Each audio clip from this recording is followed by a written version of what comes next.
ఇప్పుడు మనం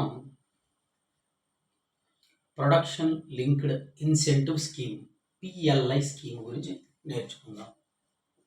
production linked incentive scheme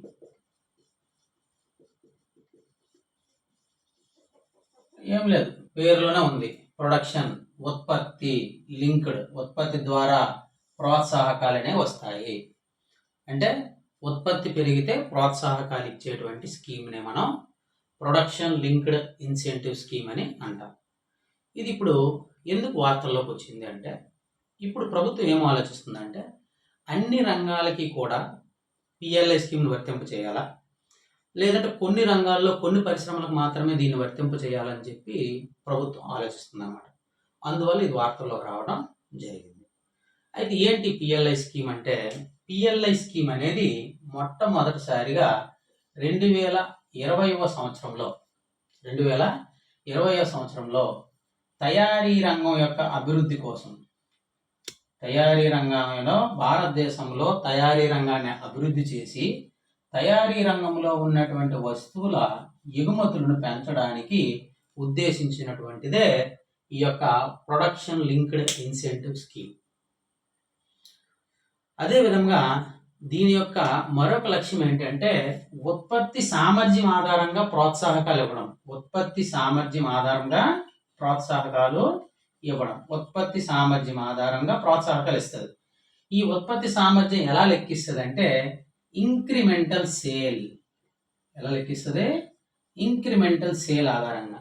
incremental sale అంటే అర్థం ఏంటంటే, క్రితం సంవత్సరం 100 కోట్ల ఉత్పత్తి చేసినటువంటి సంస్థ ఈ సంవత్సరం 150 కోట్ల రూపాయలుగా ఉత్పత్తి చేస్తే ఎంత పెరిగినట్టు?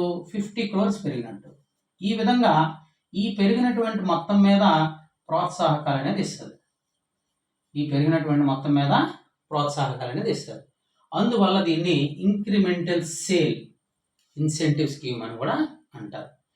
నెక్స్ట్, ఈ యొక్క తయారీ రంగంలో భారతదేశం యొక్క పరిశ్రమలని గ్లోబల్ ఛాంపియన్స్గా చేయాలి. ఎలా చేయాలి? గ్లోబల్ ఛాంపియన్స్గా చేయాలి. అంటే గ్లోబల్ ఛాంపియన్స్ అంటే భారతదేశంలో ఉన్నటువంటి పరిశ్రమలు ప్రపంచంలో ఉన్నటువంటి పరిశ్రమలతో పోటీ పడే విధంగా తయారు చేయాలి అనేది కూడా దీనిలో ఉన్నటువంటి ఒక ముఖ్యమైనటువంటి ఉద్దేశం. అయితే ఈ పిఎల్ఐ స్కీమ్ యొక్క ఉపయోగాలు ఏంటి, అసలు ఇప్పటిదాకా ఏమైనా అభివృద్ధి జరిగిందా ఏంటి అనేది కానీ మనం ఒకసారి అబ్జర్వ్ చేస్తే తయారీ రంగం అనేది బలోపేతము అయ్యింది. ఎందుకంటే ప్రస్తుతము తయారీ రంగం వాటా జీడిపిలో 25% చేరింది. జీడిపి ఎంత శాతానికి చేరింది? తయారీ రంగం వాటా 25% చేరింది. అదేవిధంగా మేక్ ఇన్ ఇండియాలో భాగంగా తయారీ రంగం యొక్క పరిశ్రమలకి చాలా ప్రోత్సాహకాలు అనేవి వీళ్ళు ఇస్తున్నారు. మేక్ ఇన్ ఇండియాలో భాగంగా తయారీ రంగానికి అనేక ప్రోత్సాహకాలు ఈ పథకం ద్వారా ఇవ్వడం జరుగుతుంది. అదేవిధంగా తయారీ రంగంలో స్వయం సమృద్ధిని సాధించాలి. అన్నీ కూడా మన దగ్గరే ఉత్పత్తి అవ్వాలి. స్వయం సమృద్ధి అనేది సాధించాలి అనేది ఒక లక్ష్యం. అదేవిధంగా గ్లోబల్ ఛాంపియన్గా భారతదేశంలో పరిశ్రమలని చేయాలనేది కూడా ఒక ముఖ్యమైనటువంటి లక్ష్యం. అన్నిటికన్నా ముఖ్యమైనటువంటిది ఏంటంటే మూలధన వ్యయం.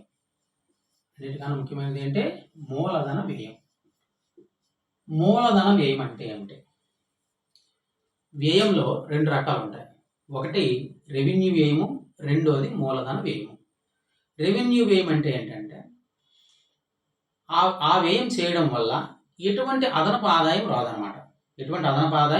అంటే ఏంటి? జీతాలు, పెన్షన్లు వీటి మీద ప్రభుత్వం ఏం చేసింది అనుకోండి, దాని ద్వారా తిరిగి మళ్ళీ ఆదాయం వస్తుందా? రాదు. అదంతా కూడా ఖర్చే.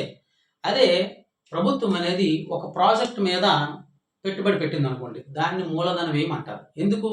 ఆ ప్రాజెక్ట్ ఏం చేస్తుంది? నీరు అందించడం ద్వారా రైతుల ఆదాయాలు పెంచుతుంది. అంటే ప్రాజెక్ట్ మీద డబ్బులు పెట్టడం వల్ల తిరిగి ఆదాయం వస్తుంది. అటువంటి వ్యయాన్ని మనం మూలధన వ్యయం అని అంటాం. ఆ విధంగా ఈ యొక్క ప్రొడక్షన్ లింక్డ్ ఇన్సెంటివ్ స్కీమ్ ద్వారా ఏం చేశారంటే తయారీ రంగానికి ఇన్సెంటివ్స్ ఇచ్చారు. తయారీ రంగ పరిశ్రమల మీద మూలధన వ్యయాన్ని చేశారు డబ్బులు ఇచ్చి.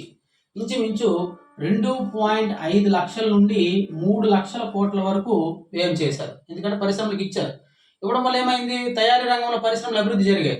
అభివృద్ధి జరిగి దాని ద్వారా కొంత ఆదాయం కూడా ప్రభుత్వానికి ట్యాక్సుల రూపంలో వచ్చింది. అందువల్ల దాన్ని మూలధనం వేయమన్నారు. మొత్తం పరిశ్రమల్లో జరిగినటువంటి ఇన్వెస్ట్మెంట్లో 13-15% ఈ పిఎల్ఐ స్కీమ్ ద్వారానే జరిగింది. 13-15% మూలధనం వ్యయం మొత్తం పారిశ్రామిక రంగంలో ఈ పిఎల్ఐ స్కీమ్ ద్వారానే 13-15% అనేది జరగడం జరిగింది. ఈ విధంగా మూలధన వ్యయం పెరిగి పరిశ్రమలు అనేవి అభివృద్ధి చెందాయి. ఎందుకు, పిఎల్ఐ స్కీమ్ ద్వారా అనేక రకాలైన ప్రోత్సాహకాలు ఇవ్వడం ద్వారా.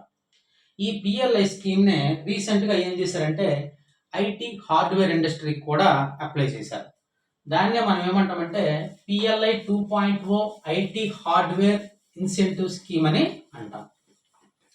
ఈ మధ్యకాలంలో ఈ పిఎల్ఐ స్కీమ్ దేనికి వర్తింప చేశారంటే పిఎల్ఐ 2.0 ఐటీ హార్డ్వేర్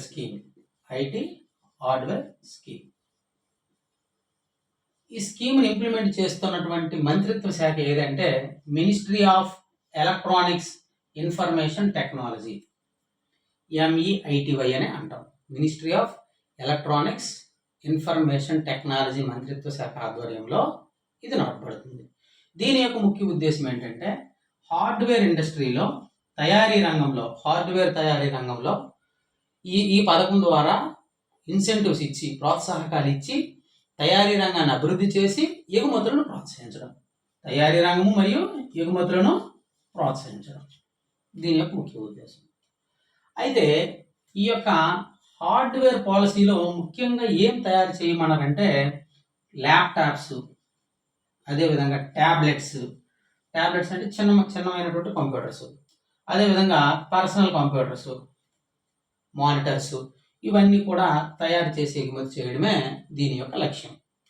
దీనికోసం ఏం చేశారంటే 17,000 కోట్ల రూపాయల బడ్జెట్ని కేటాయించారు. 17,000 కోట్ల రూపాయల బడ్జెట్ని కేటాయించారు. ఈ స్కీముకు సంబంధించి 6 సంవత్సరాల కాల పరిమితి విధించారు.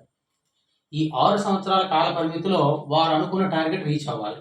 అయితే ఎలక్ట్రానిక్స్లో మన పరిస్థితి ఎలా ఉందంటే 2014లో ప్రపంచంలో ఉన్నటువంటి ఎలక్ట్రానిక్స్లో 1.2% మాత్రమే భారతదేశంలో ఉత్పత్తి అవుతున్నాయి. 2021-22 నాటికి ఇది 3.75%కి పెరిగింది. ఇంకా పెంచాలనే ఉద్దేశంతో దీన్ని ఇంప్లిమెంట్ చేస్తున్నారు. అదేవిధంగా దీనిలో ఉన్నటువంటి ఈ స్కీమ్లో కూడా ఇన్సెంటివ్స్ లేదా ప్రోత్సాహకాలు ఎలా ఇస్తారంటే ఇంక్రిమెంటల్ సేల్ ఆధారంగానే ఇస్తారు. ఇంక్రిమెంటల్ సేల్ అంటే ఆల్రెడీ మనం చెప్పుకున్నాం, 100 crores ఉన్నది, ఈ సంవత్సరం 150 crores అయితే ఆ 50 crores మీద ఇన్సెంటివ్స్ ఇస్తారనమాట. ఈ విధంగా ఇన్సెంటివ్స్ అనేవి ఈ యొక్క తయారీ రంగానికి ఇచ్చి తయారీ రంగాన్ని ప్రోత్సహించి మేక్ ఇన్ ఇండియాలో భాగంగా స్వయం సమృద్ధిని సాధించడం, అంటే దిగుమతులు తగ్గించి అన్నీ కూడా భారతదేశంలోనే తయారయ్యేటట్లు చేయడమే ఈ యొక్క PLI production linked incentive scheme యొక్క ముఖ్యమైనటువంటి ఉద్దేశం. ఈ విధంగా ఈ పథకం అనేది చాలా బాగా పనిచేసి భారతదేశంలో తయారీ రంగం యొక్క అభివృద్ధికి బాగా సహాయపడింది.